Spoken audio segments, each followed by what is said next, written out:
Salam sejahtera untuk kita semuanya. Di video kali ini, kami dari kelompok 9 akan mempresentasikan tentang sekolah pasar modal. Sebelumnya, saya Nova Rizky Utami akan membahas tentang investasi di pasar modal. Mengapa kita perlu melakukan investasi? Investasi dilakukan karena adanya inflasi. Inflasi sendiri diartikan sebagai suatu proses meningkatnya harga secara umum dan terus-menerus atau kontinu. Singkatnya, seiring bertambahnya waktu, suatu nilai akan makin berkurang. Investasi di pasar modal dilakukan dengan membeli efek untuk memperoleh keuntungan berupa capital gain dan dividen, dengan asetnya yaitu saham. Pasar modal sendiri merupakan perantara untuk mempertemukan pihak yang butuh dana jangka panjang dengan pihak yang butuh sarana investasi pada produk keuangan, seperti saham, obligasi, reksadana, dan lain-lain. Pasar modal sendiri memiliki manfaat, diantaranya sebagai sumber pembiayaan, wahana investasi, penyebaran kepemilikan perusahaan, keterbukaan dan profesionalisme, dan menciptakan lapangan kerja. Dapat kita lihat teman-teman ada 8 langkah investasi di pasar modal, dari memahami, mengenali resiko, sampai mempertahankan tujuan investasi. Nah, sebelumnya, apa sih saham itu? Saham adalah bukti kepemilikan suatu perseroan atau perusahaan yang merupakan klaim atas penghasilan dan kekayaan perseroan. Dan perlu kita ketahui bahwa minimal pembelian saham adalah 1 slot atau 100 lembar saham. Dalam investasi saham, kita mendapat kemudahan, terjangkau, serta menguntungkan. Materi selanjutnya akan disampaikan oleh teman saya, Zulfa. Saya persilahkan. Terima kasih, dengan saya Zulfa Nurinaya. Saya akan melanjutkan presentasi dari teman saya, Struktur Pasar Modal Indonesia. Yang berwenang menjadi badan pengawas pasar modal adalah OJK atau Otoritas Jasa Keuangan. Sebelumnya, yang berwenang menjadi pengawas pasar modal adalah BPPM LK atau Badan Pengawas Pasar Modal dan Lembaga Keuangan. Selain pelaku, Anda juga perlu mengetahui struktur pasar modal dengan berbagai lembaga yang berfungsi membantu Anda saat melakukan jual beli di pasar modal. Selengkapnya, tentang struktur pasar modal di Indonesia adalah sebagai berikut. Yang pertama, Badan Pengawas Pasar Modal atau bisa disebut dengan BAPEPAM. Di Indonesia, yang tertinggi diduduki oleh Badan Pengawas Pasar Modal BAPEPAM. Berdasarkan persetujuan Kementerian Keuangan, rakyat Indonesia, BAPEPAM berfungsi dalam mengawasi dan membuat kebijakan terkait peraturan pasar modal. Yang kedua, perusahaan emiten. Perusahaan emiten menempati struktur pasar modal tingkat 2. Lembaga ini menerbitkan dan memiliki surat berharga yang kemudian diperdagangkan dalam pasar modal. Hal tersebut dilakukan dengan bertujuan memperoleh pasar modal guna meningkatkan produktivitas perusahaan. Yang ketiga, Self-Regulation Organization atau bisa disebut dengan SRO, yaitu lembaga dengan wewenang memproduksi kebijakan dan aturan sendiri bagi aktivitas bisnisnya di pasar modal. Dalam hal ini, struktur pasar modal SRO terdiri dari bursa efek, lembaga clearing dan penjaminan atau LKP, lembaga penyimpanan dan penyelesaian atau LPP. Yang keempat, perusahaan efek.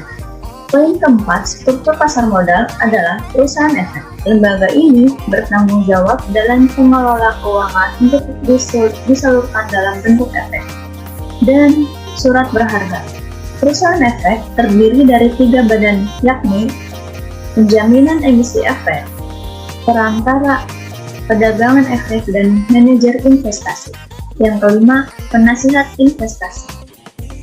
Di bawah posisi perusahaan efek, berikutnya, struktur pasar modal adalah penasihat investasi. Badan ini bertugas untuk memberikan jasa konsultasi kepada investor yang memerlukan nasihat dan perspektif terkait pengambilan keputusan dalam pasar modal. Yang keenam, lembaga penunjang pasar modal. Lembaga penunjang pasar modal adalah pihak krusial yang menjaga stabilitas dan kelancaran transaksi dalam pasar modal. Badan ini terdiri dari Bank Konsorsium, Biro Administrasi Efek, dan Wali Amanah. Yang ketujuh, profesi penunjang pasar modal. Level terlahir dari struktur pasar modal yaitu profesi penunjang. Adanya profesi penunjang lainnya yang mendukung kegiatan pasar modal karena banyak kepentingan yang harus diselesaikan oleh profesi lainnya. Contohnya, profesi penunjang seperti notaris, konsultan hukum, audit, dan akuntan. Acuan kepemilikan sekuritas atau bisa disebut akses. Manfaat fasilitas akses bagi investor adalah sebagai berikut.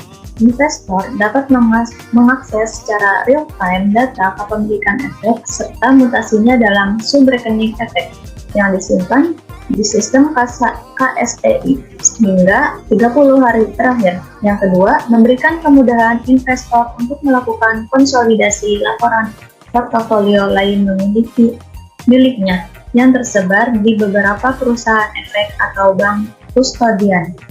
Yang ketiga, penumbuhan kepercayaan dan rasa aman bagi investor untuk berinvestasi di pasar modal dengan pembukaan subrekening efek yang dapat dimonitor secara langsung oleh investor itu sendiri. Yang keempat, memberikan manfaat tambahan informasi yang diinginkan investor secara transparan di pasar modal Indonesia. Manfaat fasilitas akses sebagai pemegang rekening adalah yang pertama, memberikan informasi yang dapat dipertanggungjawabkan kebenarannya sesuai dengan ketentuan yang berlaku bagi investor yang menjadi nasabahnya. Yang kedua, sebagai sarana komunikasi dalam penyampaian dan penyajian informasi berupa inquiry atau report bagi nasabahnya dengan data akurat secara langsung. Yang ketiga, mengurangi biaya komunikasi, biaya cetak, dan biaya pengiriman laporan. Yang keempat, terbuka pengembangan lebih lanjut dan lebih spesifik sesuai dengan kebutuhan pemegang rekening terkait peningkatan sarana komunikasi antara pemegang rekening dan nasabah. Dengan memiliki akses, investor mendapat banyak manfaat. Sebagai investor, Anda bisa mengakses saldo investasi, mutasi rekening, inquiry, dan laporan akun yang Anda miliki di pasar modal. Selain itu, investor juga mendapatkan berbagai tambahan informasi seperti artikel berita informasi pasar, aksi koperasi, dan pusat edukasi investasi pasar modal di Indonesia. Terima kasih, sekian dari presentasi dari saya akan dilanjutkan oleh teman saya. Baik, selamat pagi. Di sini saya akan mempresentasikan tentang maksudnya tentang investasi di pasar modal Indonesia. Kenapa perlu jadi investor? Di sini ada contoh, yaitu kami ambil dari perusahaan McDonald. Pada tahun 1997, di sini harga pada saat itu sekitar 4.600. Kemudian di tahun 2021 harganya berubah menjadi 35.000. Artinya dalam 24 tahun yang sudah berlalu terjadi kenaikan 28% per tahunnya. Kemudian di sini kita ambil contoh, ada gula. Nah, di sini pada tahun 2011 gula ini gula curah ya. Di sini pada waktu 2011 itu harga per kilonya hanya Rp7.000. Kemudian di tahun 2021 harga per kilonya menjadi Rp14.150. Artinya dalam 10 tahun terjadi kenaikan sebesar 10,2% dalam per tahunnya. Kemudian di sini ada beras. Ya, pada tahun 2011 itu harga beras sekitar Rp7.631 per kilogram. Kemudian pada 2018 terjadi kenaikan yaitu sekitar 13.000 per kilogram. Artinya dalam 1 tahun itu telah telah terjadi kenaikan sebesar 11,73% per tahunnya. Kemudian di sini ada struktur pasar modal, yaitu yang terdiri dari OJK atau Otoritas Jasa Keuangan, kemudian ada ID Clear, kemudian ada IDX, KSEI, dan kemudian di sini ada pasar modal. Pasar modal adalah tempat bertemunya pihak yang perlu dana jangka panjang dengan pihak yang perlu investasi pada instrumen finansial. Pihak yang perlu dana jangka panjang itu disebut perusahaan, kemudian pihak yang perlu investasi pada instrumen finansial itu disebut investor. Nah, kemudian di sini ada analogi pasar modal. Analogi pasar modal ini ibaratnya itu kayak mall. Jadi di sini ada pengelola mall, ya bisa disebut pengelola mall itu OJK, BEI, KPEI, KSEI. Di sini berikut contoh-contoh perusahaan. Kemudian di sini ada manfaat pasar modal. Manfaat pasar modal itu yang pertama, manfaat bagi masyarakat.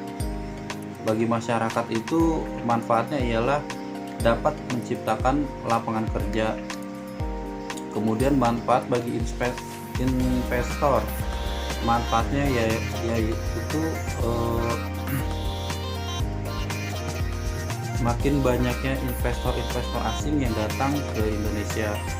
Kemudian manfaat bagi emiten, yaitu manfaatnya ialah penyebaran kepemilikan keseluruhan lapisan masyarakat. Kemudian di sini ada manfaat bagi pengusaha. Maka manfaat bagi pengusaha yaitu mereka dapat mendapatkan sumber-sumber biaya dari investor gitu. Kemudian bagi negara Indonesia ini, bagi negara tersebut manfaatnya ialah keterbukaan dan profesionalisme iklim usaha yang sehat. Kemudian lanjut di sini ada obligasi negara retail seri Oreo 11.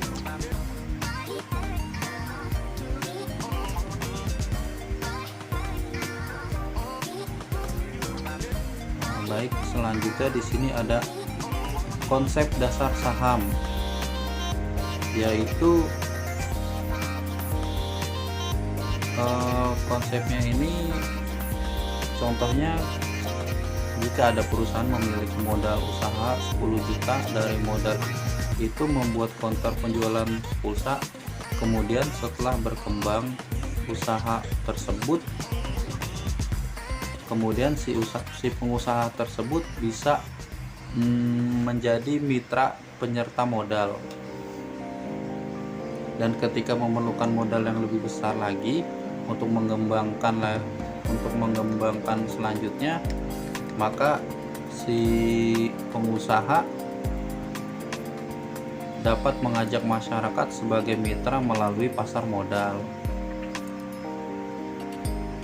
Kemudian di sini ada capital market milestone.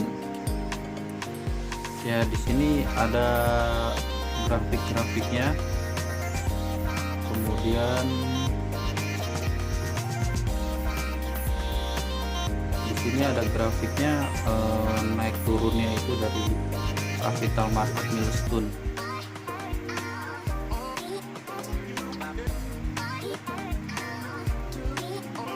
Baik, selanjutnya di sini ada beberapa contoh investor pasar modal yang ada di Indonesia. Ya, di sini kami ambil ada 3 tokoh. Yang pertama Warren Buffett, yaitu berinvestasi di saham sejak usia 11 tahun. Kekayaan bersih di 2016 jumlah 60,8 miliar dolar. Terkaya nomor 3 di dunia. Sumber kekayaan mayoritas berasal dari investasi saham. Gaya berinvestasi Warren Buffett disiplin, sabar, value based. Kemudian yang kedua ini ada Lo Keng Hong, berinvestasi saham sejak 1989, sejak bekerja sebagai karyawan bank di bagian tata usaha. Saat ini memiliki aset saham sekitar 2,5 triliun rupiah. Terus tokoh yang ketiga di sini ada Giring Ganesa, mulai investasi pada tahun 2007, berencana keliling dunia di usia 50 tahun dari hasil investasi saham. Investasi saham dan reksadana saya pakai untuk DP rumah menurutnya. Sekian dari saya, terima kasih.